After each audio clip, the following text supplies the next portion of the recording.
Agrupación y presentación de datos. Veamos un ejemplo de la agrupación de datos. La siguiente tabla muestra los tiempos de auditoría de fin de año. Observa que cada uno de estos datos representan los días que tardan las auditorías. ¿Cuáles son las duraciones más frecuentes de auditoría? Para responder esta pregunta necesitamos organizar los datos y lo vamos a hacer mediante tablas de frecuencia. ¿Qué necesitamos para construir una tabla de frecuencia? El número de datos. Observa que tenemos 20 datos. El dato mínimo es de 12 días. El dato máximo es de 33 días. Y necesitamos establecer el número de intervalos de clase. Recuerda que el número de intervalos de clase puede ser entre 6 y 15. Debido a que tenemos muy pocos datos, vamos a establecer 5 intervalos de clase. Y lo único que nos falta es determinar el ancho de cada uno de estos intervalos de clase. Pero ¿cómo lo determinamos? Lo vamos a hacer encontrando la diferencia del valor unitario siguiente después del valor más grande de los datos, que en este caso serían 34, y el valor más pequeño de los datos, que es de 12.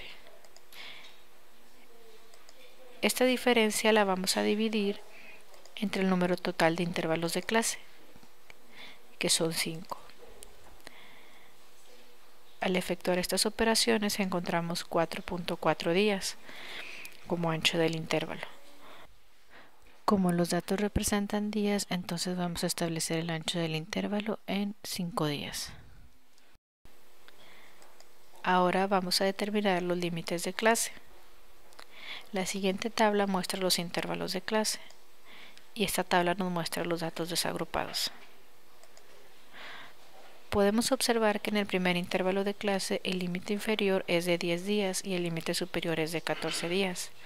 Todos nuestros datos deben estar representados en estos intervalos de clase.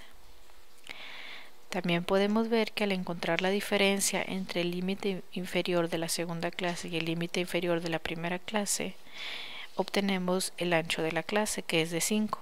Lo mismo pasa al encontrar la diferencia entre el límite inferior de la tercera clase y el límite inferior de la segunda clase.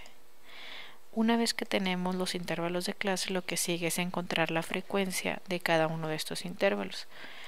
Observa que para el intervalo de clase de 10 a 14 días tenemos 4 datos, de 15 a 19 días tenemos 8 datos, de 20 a 24 días tenemos 5 datos, de 25 a 29 días tenemos 2 datos y de 30 a 34 días únicamente tenemos un dato.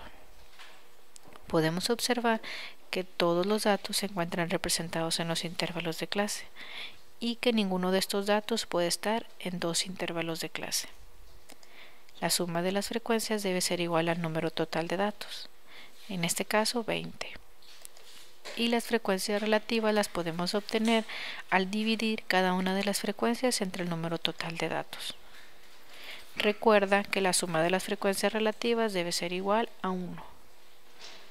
Una vez que determinamos nuestra tabla de frecuencia, podemos responder a la pregunta de inicio. ¿Cuáles son las duraciones más frecuentes de auditoría? Observa que en el intervalo de clase de 15 a 19 días tenemos que se concentra en el mayor número de datos, el cual es de 8. Entonces las duraciones más frecuentes de auditoría son de 15 a 19 días.